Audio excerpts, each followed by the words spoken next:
We are days away from restrictions being loosened for large indoor venues in Arkansas. This includes venues for concerts, movies, sporting events, and weddings. Yeah, and recently, Donna, the directive from Governor Asa Hutchinson changed from allowing 50 people at a venue to now allowing 33% capacity. And as Haley Brooks reports, today's wedding, or she tells us today, wedding vendors came together to put on a mock wedding just to test out the directive. They're getting their day.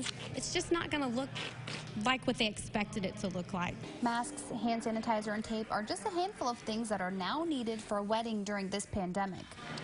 They still can have a COVID-safe reception if we follow the guidelines. Wedding planner Anna Dickinson is one of a dozen wedding vendors in Arkansas who came together at Rusty Tractor Vineyards to put those guidelines into action. Today was a perfect practice run. We got all the kinks worked out. Here's what a wedding will now look like. You'll be screened at the door, asked a few questions, have your temperature taken, and required to wear a mask.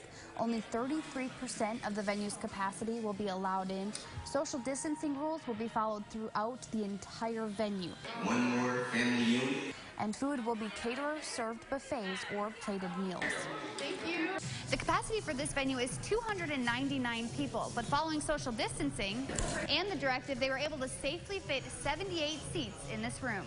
As the venue was transformed, one bride and groom became more comfortable with their approaching big day. We were kind of scared, honestly, that we would not be able to have a wedding at all, but now with the new directives and seeing what the vendors are able to do, we see that we will be able to have a normal wedding. JOANNA, SNELL, and Joshua Perry are walking down the aisle on July 25th. They say no amount of restrictions would have stopped them from exchanging vows. I don't think any of it's going to take away from how special it is or the meaning. You know, that's what we really need to focus on. Dickinson says the directive is a good starting point, and vendors may take precautions one step further to ensure safety. We are giving you everything that you need to have a COVID-safe wedding during the pandemic. In Little Rock, I'm Haley Brooks. I'm glad they're going to be able to have their wedding. To see the full large indoor venue directive, just head to our website, fox16.com.